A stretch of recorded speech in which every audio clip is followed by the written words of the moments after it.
This episode and the entire year of episodes is proudly brought to you by California Cryobank.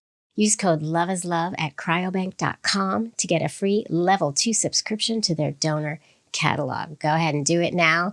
Make those families and then come tell me about them. Love is love on the Queer Family Podcast. Love is love. I never did surrogacy if I have the possibility to adopt in Italy. The problem that in Italy is impossible to have adoption for a single. Oh, not even gay, like single as well. Not single, not gay, straight, single.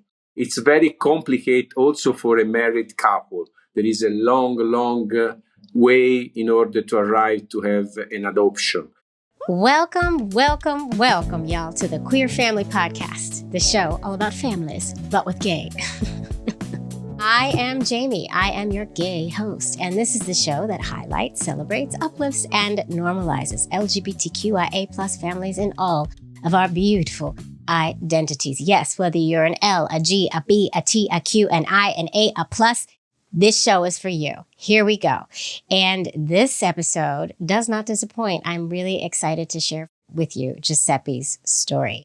Before I get into Giuseppe, just to let y'all know what's going on the home front. As you know, we're dealing with a little cancer diagnosis. My wife has breast cancer. She just started her chemo treatments recently and everything went well. And she is doing surprisingly well, considering she has poison running through her veins. I laugh. I know it's not funny, but we're doing well. And thank you all who reached out and have been sending kind messages. It does not go unnoticed, and it means a lot to us here. But on another front, not only are we being attacked with the big C word, it feels like all of us queer folks are constantly fighting to exist lately. Like, no matter how much progress we make, there's always someone or some government, some politician, working overtime to push us back, if you know what I mean. And, you know, ever since Orange Cheeto Puff Man slithered back into office, it's felt like one attack after another. Like, it is crazy, y'all. I know you're feeling it too. We've got trans military bans. We've got bans against transgender girls playing sports. Transgender kids can't use the bathrooms where they want to. All the laws restricting gender-affirming care. Policies designed to strip away the rights we fought for. And even here, right here where I live in Chelsea, New York, the heart of the gay liberation movement, y'all, it feels darker than it has in a long time. Like, I don't trust a lot of the parent friends I know at school to be aligned with me at this point. Seriously, it's crazy. But now we get to today's episode, and this is what I'm so excited about. And I want to let you know I'm doing a little bit of a different format for this week's episode, mainly because we had some technical difficulties, and anytime we talked at the same time, we were both kind of cut out. So I'm going to try a different format this week where I'm going to come in a lot more. So you're going to hear me coming back in a lot more as I kind of narrate you through Giuseppe's story, because I don't want you to miss Giuseppe's story. And I think it's really, really important that we all listen to Giuseppe's story right now, because all of these rollbacks and all of this pushback against the queer community isn't just happening in the US, as we all know. Queer families across the world are being targeted. In Italy, for example, the government has taken things one step further, y'all. Not only have they made surrogacy illegal within their own borders, but last year, they passed a law banning Italian citizens from pursuing surrogacy anywhere in the world. So now they can't even travel abroad to do it, which many used to do. And if they do, they risk up to 2 years in prison, y'all, and a fine for up to 1 million euros. What the actual F is happening? 1 million euros, y'all, just for wanting to start a family. It's crazy. And let's be real. This law doesn't just happen to impact LGBTQIA+ couples. It targets them. Because in a country where adoption is already nearly impossible for queer couples, surrogacy was one of the only ways queer people could grow their families. And now that door has been slammed shut. This story feels so important because in many ways it feels like we're running parallel to Italy and And it's kind of a mirror for what we could possibly see in our future. I don't know. But if there is one thing I do know about our community, it's this. We don't just lie down and accept oppression. We fight back. We find ways. We push forward. And that brings me to Giuseppe, because Giuseppe always knew he wanted to be a dad. But growing up gay in Italy, that dream felt very out of reach. But he was determined. And before we get into all the baby making magic, let's rewind a little bit, because to really understand Giuseppe's journey, we need to talk about what it was like growing up queer in Italy. Take a listen. Queer Family Podcast. Love is love. I am 56 years old, and I am gay since I was baby. So I remember one time my mother brought me to the cinema to see a war film with Richard Gere. And I remember that my attention was versus Richard Gere, not for the other film. But I repeat, I was very young, I think less than 10 years. So probably in my mind, there is no think different between gay or straight. I was gay, stop, okay? You're gay since day one. No doubts about that, okay? And you know that Italy, it's a very traditional way of life.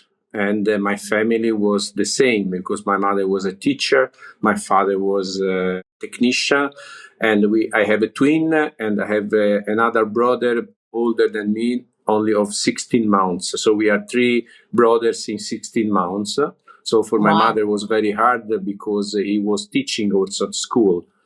So I grew up close to the church, a Catholic church. So I have friends in the church. So it was natural that I have a girlfriend, but I have several doing nothing, okay? Only kiss and only nothing. But I understood that my life was totally different, you know? Then I start to work 21 years doing university in a now it's an American company, but at the time, 1989 was an Italian company. Now it's a part of a Baker Hughes group, and the headquarters is in Houston, but the technical quarter is in Florence. And it's very mechanical company, engineering company, so very male driven. No, we can speak about gay in 1990 and so on. So for me, it was very suffering. I start to have some boyfriend, but it was very close inside me. I can speak with nobody. Okay, only with my friend, with a friend that with whom I did military service. That he was gay too. And there you go. But no, it's has been only my friend for all the life. One of my best friends is still with me. We have 6 years, and we met that we were 19. So a long time ago. Wow. So go fastly. I always had the feeling, the necessity to have a baby. No, but this is fighting with my situation. As family, my family, especially with Italy, like politician and the church. Coming out in the 90s wasn't easy. I didn't come out until the early aughts, and even that was hard. And for a lot of us, it meant dealing with unaccepting parents, religious pressure, and the constant hope that maybe, just maybe, the people we loved would still love us back. Sometimes we lucked out, sometimes we didn't. And Giuseppe's experience, well, in many ways, it was just like that. But in other ways, it was a little more complicated because his family didn't just suspect he was gay. They found out, y'all, and not in the way you might expect. Because Giuseppe, you see, he was seeing a man, a married man. And when that secret got out, let's just say things got a little bit messy for Giuseppe and his family. Take a listen. I come out when I have 27 years, but it was very dramatic day because it arrived a telephone call to my family, say that because in that moment I have a relation with a man that was married. And the wife discovered us, and so he telephoned to my family, and so disaster. Giuseppe. Oh no. Oh, that's awful. Like a film, okay? She called your mom. Oh, that's And awful. Okay. the worst situation for which the parents could know about this situation. So there was a long time of reflection on they didn't never accept. They did. They died last year, both my father in May and my mother in December. Next week will be 1 year that my mother died. I'm sorry. There is something that I never, how would you say? I think that they will never accept this situation, even if Laura and Caterina bring stars in their life, because I'm sure that in the last 10 days of life, 8 days of life, these two my daughters bring them in their life joy, happiness, and everything good that two girls can give to a family. Yes. So they loved your kids. They just never accepted your life. My life. Okay. So I think many of us have the moment where we're so scared to come out. We're so scared to come out, and it's really, really hard for us to come out. And then eventually, most of us get to a point where we accept and embrace ourselves, even if our families and our loved ones don't. Most of us do. And that's kind of the goal. I would think so. And for Giuseppe, that moment wasn't just a moment. It was a place. He ended up moving to Australia, which gave him the space to fully embrace who he was. No more hiding, no more questioning. And when he eventually returned to Italy, he did so as an openly gay, proud man, ready to take on whatever came next. And it's really moving and touching and really a great demonstration of how much representation actually, really, truly matters. Take a listen. I think that something changed in 2002 because my company sent me in Australia for a bubble assignment for 8 months. And I discovered that the gay life in outside Italy was totally life. Interesting. Yeah. Okay. Yeah. And so I start to be free to speak about me with my Australian colleague. And then when I come back in Italy, I start to speak with my life to also my colleague in my company.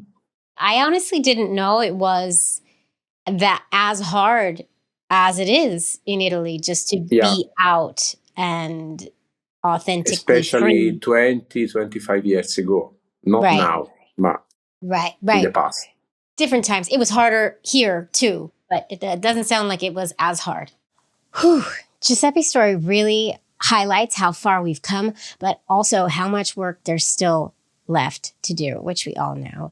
It's incredible. It's incredible to think about the progress we've made for LGBTQIA plus rights, more visibility, more acceptance, more freedoms, but it feels like it's always 2 steps forward and 2 steps back or 3 steps back, honestly. And in Italy, we're seeing bans on surrogacy, stripping queer families of essential options. And here in the States, we're grappling with a wave of anti-LGBTQIA plus legislation. Progress isn't linear, and it's moments like these that remind us why we have to keep fighting for ourselves, for our families, and for the many generations to come. And I know we're building little strong armies of queer accepting children who are going to be the change we need to see in the world, but we've got a lot of work to do before we get there.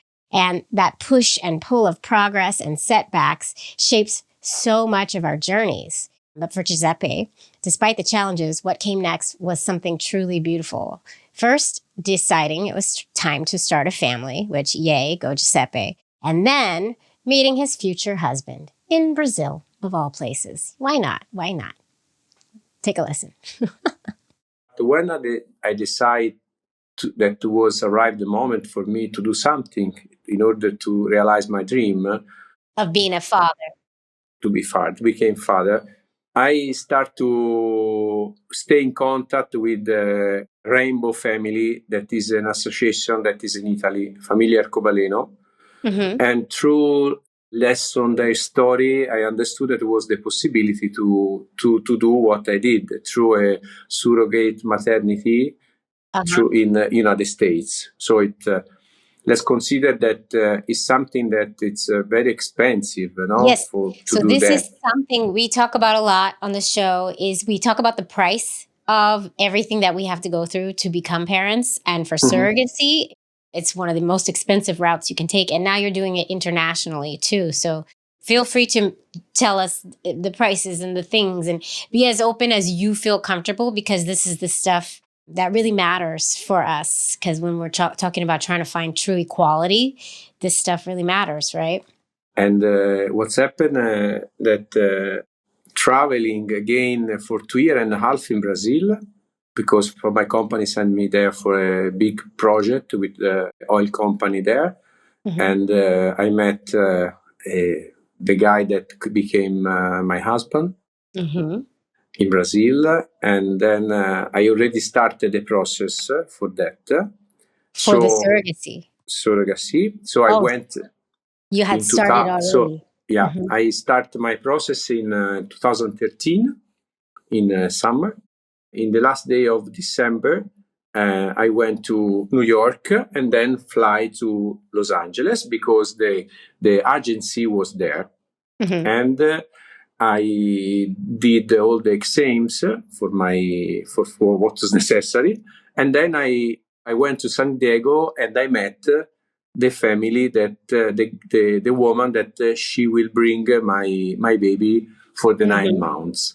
You got to meet. I met her, and I remember that I prepared a letter to present myself, in which I tried to explain what was behind my decision.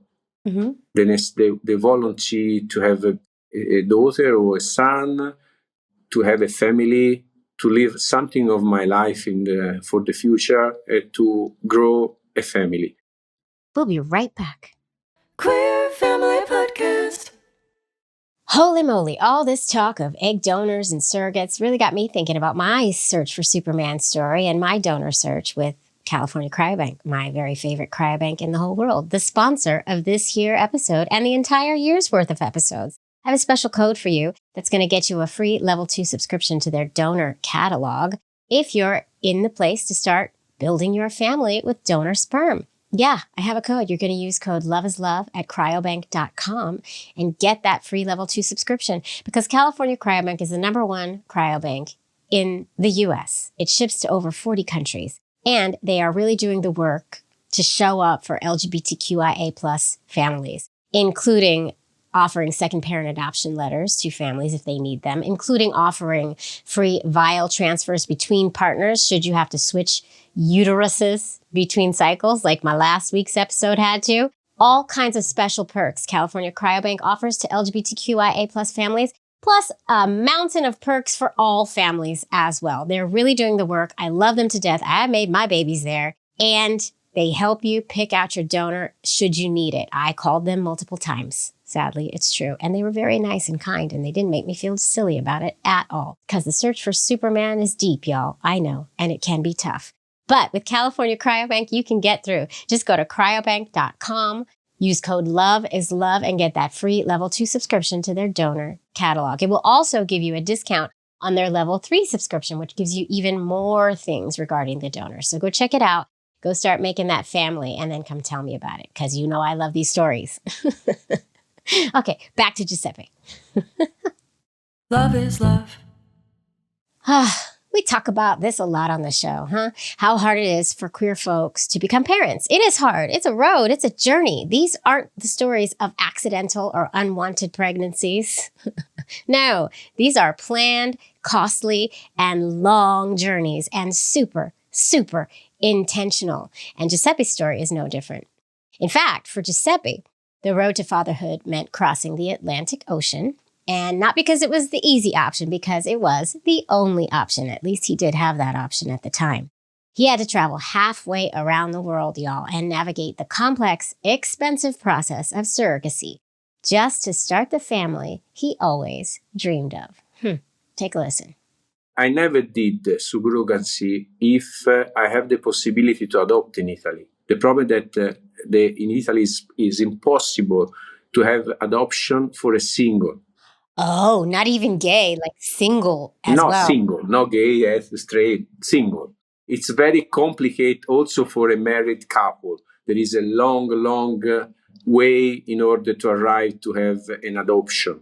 But consider that for the single, there is no any possibility to adopt. So the only thing was to do this procedure.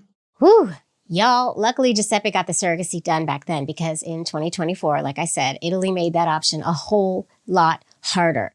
In October, the government extended its domestic ban on surrogacy to include Italian citizens seeking surrogacy services abroad. And surprise, surprise, it's hitting queer couples the hardest, of course. The very people who already face such limited options for building our families. Surprise, surprise. Yeah. But listen, meeting the person who's about to carry your baby for the next 9 months, yeah, that has got to be a moment. And I hear about that moment time and time again on this show. And I always think it's such a beautiful, beautiful story. And for Giuseppe, there were other equally life-changing decisions to make, like, do we implant 1 embryo or 2? Spoiler alert, they implanted 2. And they both took, which was a moment for Giuseppe, as you can imagine. But I want to rewind a bit and talk about what led up to that moment. Because, of course, before the surrogate could even get pregnant, there was a whole bunch of details to work out, as we know. We know where the sperm is coming from. And Giuseppe had already done the things he needed to do to get his swimmers on ice, so to speak. But what about the egg? Yeah, it's time for the search for the superhuman story, folks. And for Giuseppe, who would be moving back to Italy, that search complicated things a bit more for him and his choice. Listen to what he had to say about that decision. Take a listen. Honestly, I would like, the first chosen was for a black woman. But I say, oh, Giuseppe, you have to think about that because already you have to bring in Italy 2 baby night with surrogacy. And then you have also one baby that could be, has a different color. Let's consider that could be dangerous in Italy. Yeah, even much harder in Italy, right? Harder everywhere. But also it sounds like much harder in Italy. Gay with 2 babies, it's too much. It should be too much. So I say, okay, let's go with Caucasian. And at the end, it was perfect. Because if you're a single gay dad, of course, with a baby of color, the world suddenly has a lot of opinions, sadly. As if queer parenting weren't already complicated enough, right? In the end, his decision did turn out to be perfect, as they always do, y'all. And he got his 2 perfect little girls, and they are all a beautiful, happy family. But these searches are dramatic, no? For any of you out there going through this process, please remember this. In the end, you're gonna love the child or the children, like Giuseppe, that you create, no matter what you go through to get there, no matter what. Everything's going to turn out perfectly in the end. I promise. I promise. There is so much more we could unpack here, but right now we need to get back to when the babies finally arrive because it's fun. Okay, take a listen. I remember that I went back from Brazil in February. So I have 25 days to prepare everything in Florence because I have to fly to San Diego because at the beginning they should born at the end of April. At the end of March. Between end of March, first day of April. So it was quick. I mean, it happened pretty quickly, really. Practically, when we start all the procedure was spring of 2014. And Laura Caterina born in March 2015. So it's very fast. It was very fast because I know from other story that there can be several tentatives. I have only 2. Yeah, you only did. 2. 2 tries. And with the twin. Yeah, 2 in 1. Boom, boom, boom. We got it. It's amazing. Yeah. When you were going through it, did you tell your parents? Did your parents know that you were trying Before to leave, I told them when I was sure that it was 2, that everything was good. And My family didn't accept at the beginning. Only my twin brother and only my close friends. I receive more affection, more strength from my friends more than my family. That's why chosen family is so important in our gay community, right? No, because they see how a single man can manage, because they didn't really understood the desire that was inside me. Right. Because you're gay, why would you want to be a dad, right? And there is always a percentage on inconsciences to do that. Because if I really know what was in front of me, starting from the 11th of March, probably I didn't do that. So, okay. They knew, yeah. I remember this was funny because I have the ticket to fly to San Diego. I remember close to my birthday, that is the end of March. When I came back from Brazil, I stopped in the airport in Rome and said, "Right, let's try to change the ticket because I want to stay with the girl to help that for 20 days and so on." So I changed the ticket that day. I fly. I start the morning of 10 of March.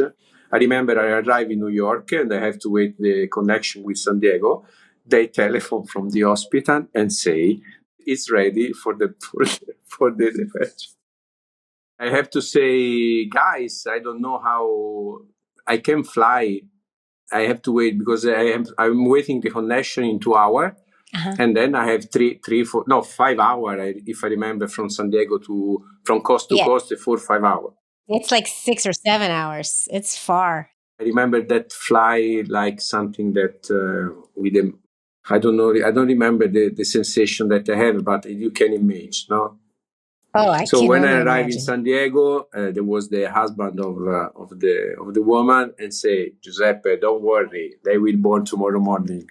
So we are waiting you." So I remember that I went to the hospital to say hello, to stay with her, and then in the morning at the 7, I went back to the hospital and stayed with her for all the day. And at 5 o'clock we went to the surgery, and in 40 minutes Laura arrived on my ear, and I said, "What? Who are you?" And then Caterina moved inside. So she born after 3 hours of suffer and so from her. Caterina was born 6:30, and Laura was born 6:30. Caterina around 9 o'clock in the night. Oh, wow. But this was a C-section? Like surgery? Oh, natural. Natural. Oh, that poor woman. She was amazing. I think that I have to say thank you to her for all my life, because she did something a lot of people don't understand also her, because they say, they did for money, but there is no money in this. This is the donation of love. Yeah. She told me, "I want that you have your family, and this is the only way that I can do that, so I will help you." Oh, yeah, it's more than the money. People don't understand. It's so much more what these gifts that people give to our families. Whew, what a roller coaster. What a roller coaster. And you know what? People really do love to assume that surrogates are just in it for the money. Trust me, I've had enough trolls on my social media pages tell me so much in not so nice words. And you know what? Who knows? Maybe for some, that is part of it. Who knows? But if you ask me, carrying someone else's baby for 9 months, dealing with the hell of pregnancy, I did not enjoy pregnancy. And then knowing that child, that you're not going to take that baby home with you, listen, y'all, that's a true act of love, if you ask me, because there's no way you could pay me enough money to do that. It's a special person who does that. And like I always say, surrogates are unicorn fairy people, and I love them. I love that they give these gifts to us and all the people I've spoken to. Not me personally. You know what I mean. Anyway, okay. Take a listen to my next clip.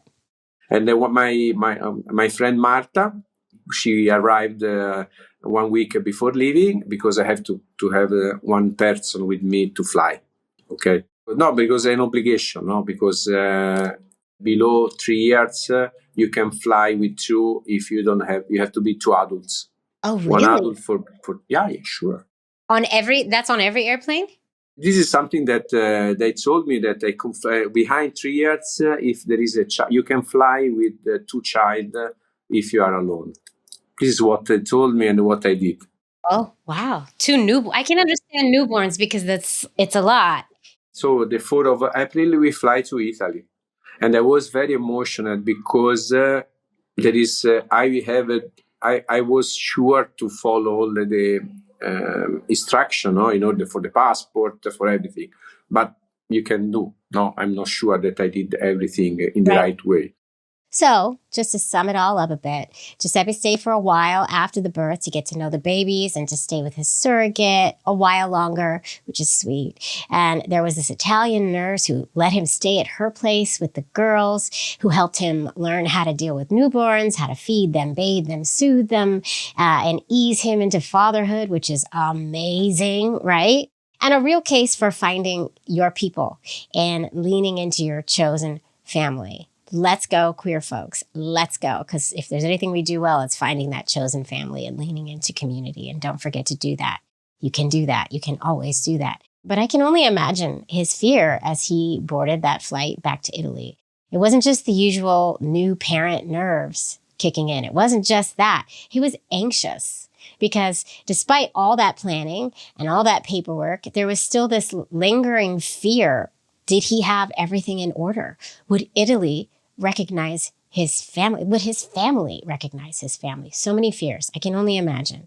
And here's the thing. Giuseppe knows how lucky he was to even have had this chance. Because today, like we've said, surrogacy wouldn't even be an option. Italy's surrogacy ban now extends beyond its borders, making it nearly impossible for other queer families to take the same path he did, which makes my blood boil and makes me scared for our country, to be completely honest. Take a listen. So I remember that when I arrived in Rome. And also, just to keep in mind, just for everybody who's listening, this is like not legal. What you did was it legal in Italy? It was. When you did this? Was at that moment. Yes. Okay. Now you know that we have a very right government in Italy, and they design a law that is considering surrogacy is like an international penalty in the world. Yeah. So even let's consider how is crazy this legislation. You, Italy, go versus another country where it's legal and say that it's illegal what you are doing in your country. It's folly. It's crazy. It's crazy. But the problem that this new law is putting a lot of pain in the Italian guy they want to do this because there is a payment, prison, risk, also to pay, I don't know how many money. Yeah. So it's let's consider they put this legislation to fire or to take in consideration gay people, but in Italy, the 90% of the people that go and make surrogacy are straight, are normal couple, not gay people. Okay, ne gay ne lesbian. So it's amazing. They do a legislation to attack gay people. But at the end, they are going to attack the traditional family because are straight people. It's 90% of the person that use surrogacy abroad from Italy. Oh, so it's illegal for anyone. Yeah, sure. Oh, y'all. I love all these stories, and being a queer family isn't easy. It's not always hard, but it's not easy all the time either. But being a single gay dad raising twins in a conservative country, that comes with its own set of worries. But Giuseppe handled it pretty surprisingly well. Take a listen. It's good. It's sweet. First of all, I work for a company that is friendly, gay friendly. Good. So there was no problem. They give completely the maternity for like a woman. Let's consider that before, while I was starting the process with the surrogacy, my company asked me to launch the GLBT group inside the company. Oh, good. So this is also, so I remember that in May 2003, we launched officially. We was 60 member. Mm-hmm. I am the leader. After 2 years and a half, we were 1,000 members ally in the company. Oh, wow. That's great. What about And my family? Yeah, I was going to ask about My family and school. I remember, now I'm playing with that, but I know because the secretary of my father told me.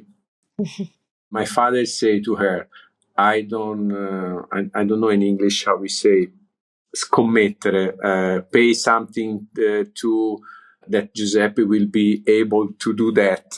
Okay, I don't want to put €1, €1 or $1 to say that he was not able to do that.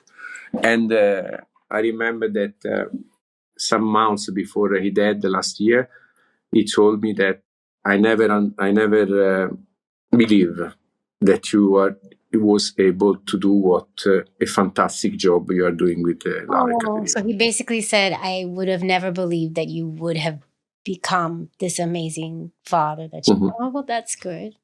What about school? How was school? Do you know other families who've done surrogacy? Do your daughters have friends with gay parents? Like, what's the school? Were they accepting?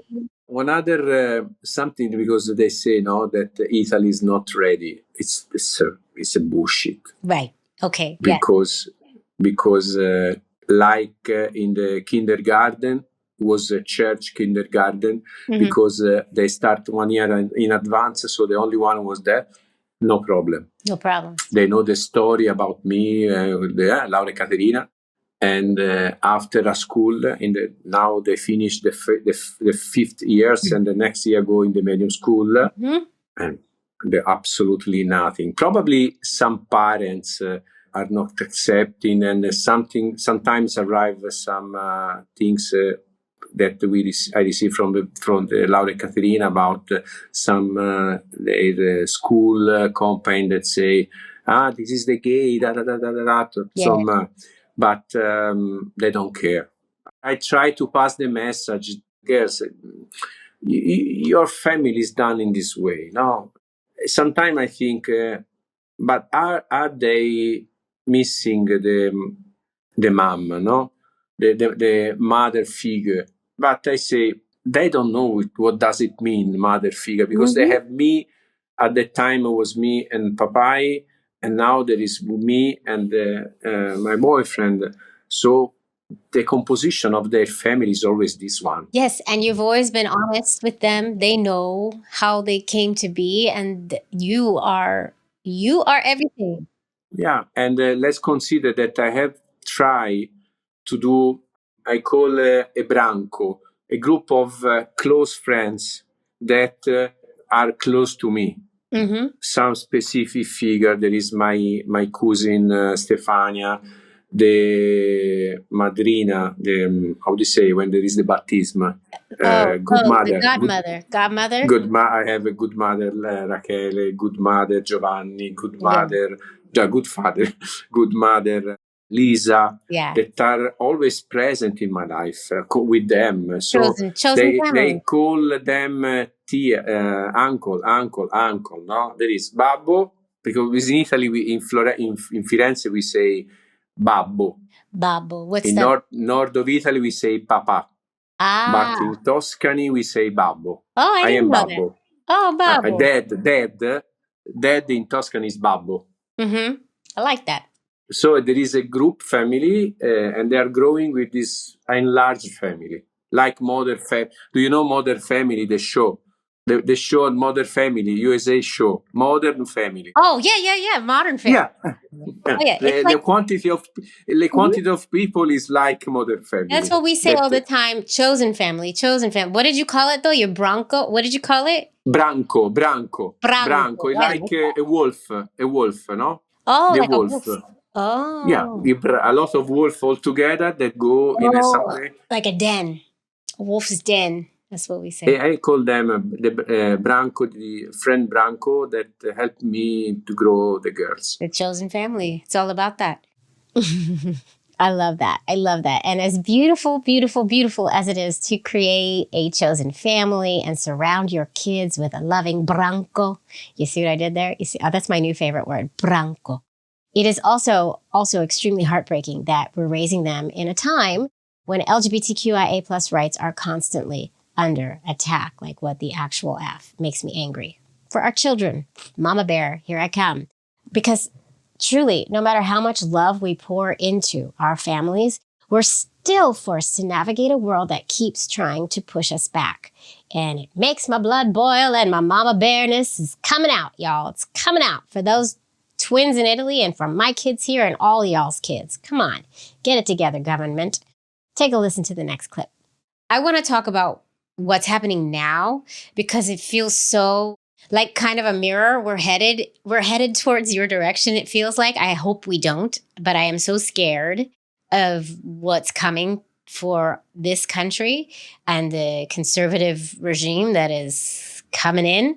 But it's very scary because he has a whole team of people behind him who are anti-LGBTQ, are anti-diversity, are anti-everything, right? So, and I'm curious for you, being in Italy, I'm curious to see how quickly it all happened and how, was it a shock when things started to change? And I don't know, can you talk a little bit about what's going on? Allora, what I can say, you know that in the last year, the gay community make a lot of improvement. No? Let's say there was a law for the unioni civili. It's like a marriage between people of the same sex. Mm-hmm. So our acquisition. Yeah. So when you have something that is, you have the acquisition of some rights, it's a problem to cancel, no? Because it should be a revolution, no? Something that it's impossible to. The problem now with this government that we have in Italy, we stop the growing of the right versus the. Right. We don't do this way. We go in this line. I got you. So now stable. You're halted. They don't give us more, but they do the law against. In Italian is reato universale, universal against law for the surrogacy. They do that. Right. So there's no surrogacy allowed. But so just to summarize what you said, the gay community was kind of making its way upwards, getting more rights, and then this new in the last years. Now right. And the we new are government, stable because you can't really take away what's given. It's very hard to take it back, right? So now you're just stuck where you're at. But I also heard that recently they took away the parentage rights of the non-bio parents. Like if two women had kids, they took away rights of some of the parents who didn't have the genetic connection. For example, what they are doing now, they are close the possibility if there is the two girls, two lesbian, and one is the mother, no? Because first citizen can't recognize the second mother like the mother. That's so scary. Okay. So at the end, if, for example, one of the two died, right, and is the woman that is not recognized like the real mother, right, this baby can do done in adoption. Oh my God, that's scary. It's something that I did for me because I am actually legally I am single. Okay, I have a boyfriend that is in my life since 4 years, 5 years. It's an amazing man that is helping me. But officially, we are not married. But in any case, even if we were married, they have to do a adoption long way in order to have the possibility to do that because it's illegal. Yeah, we do. In the States, we all of us do second parent adoption. So my wife gave birth to our oldest and I gave birth to our youngest and we each adopted the other one. in Italy was the stepchild adoption. Right. But now you can't do that? Was not legal.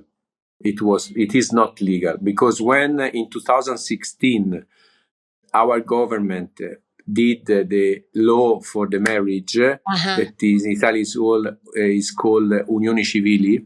One of the things that was removed from the law drawing was that is not with the push of the church, because you know that in Italy we have the Vatican. Yes. Was that remove from the law the stepchild adoption. Wow. So if I married one day and I want that my future husband adopts the girl, they have to do a way to the tribunal, a very long discussion.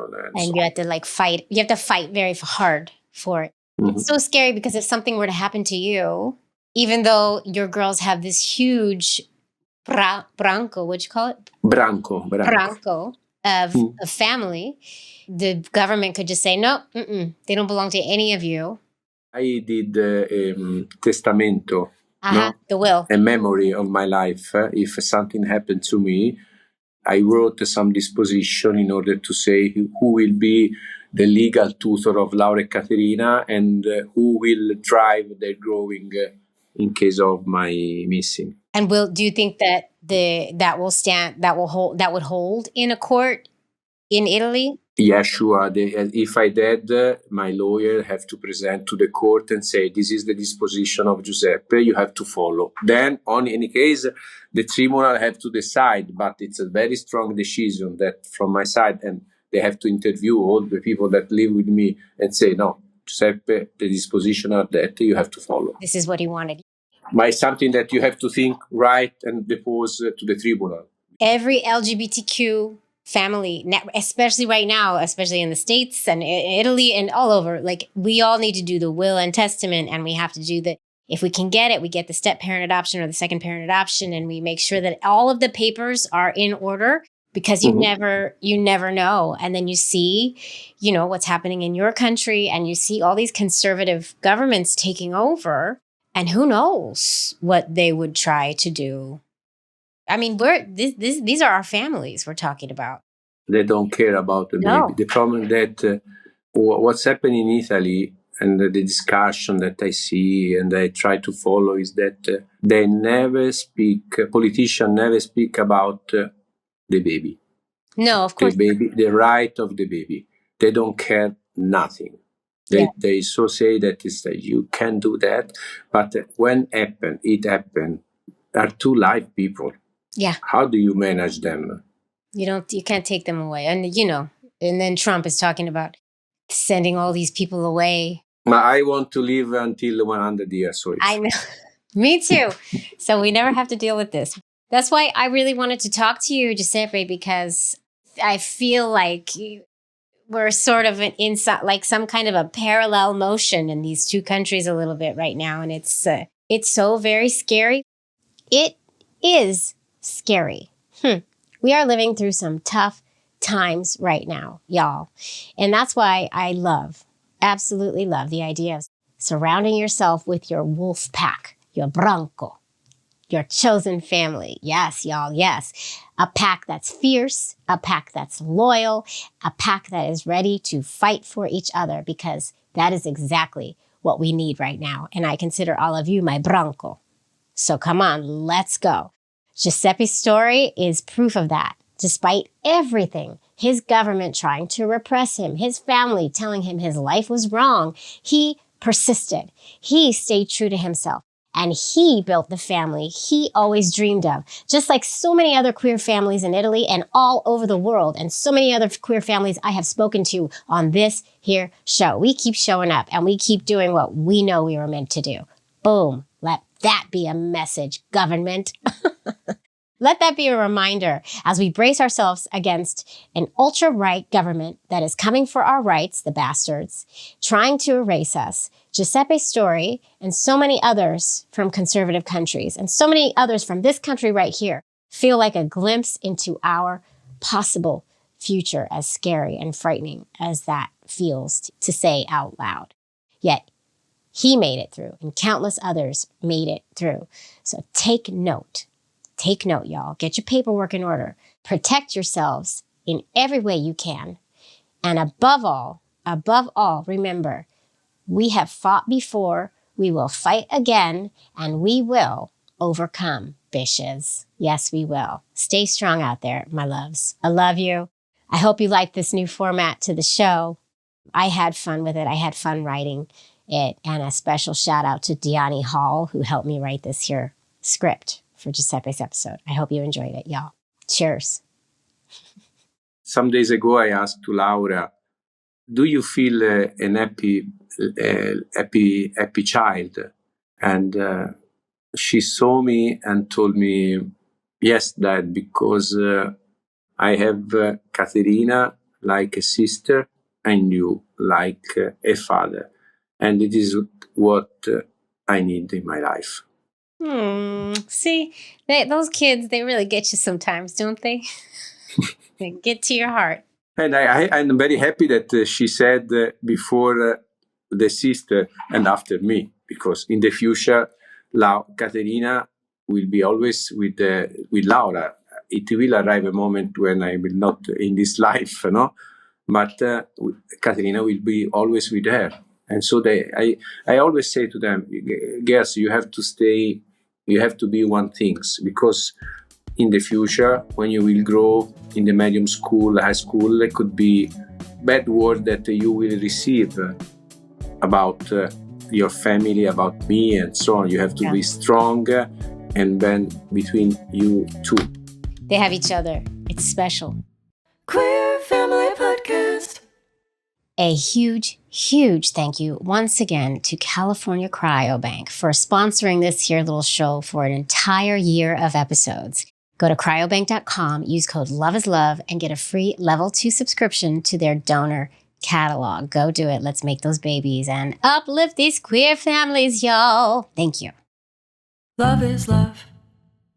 Whew. Well, folks, I hope you enjoyed that episode as much as I enjoyed it. And if you did enjoy it, feel free to listen to another or watch another. I have so many episodes for your listening or viewing pleasure. Just go pick one and enjoy. There's a lot. There really is.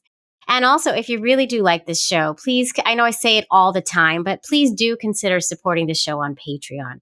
You're just going to go to patreon.com/The Queer Family Podcast. You're going to pick a tier, you're going to join, and you're going to get that bonus content. And you're also going to get my love and adoration for the rest of my life.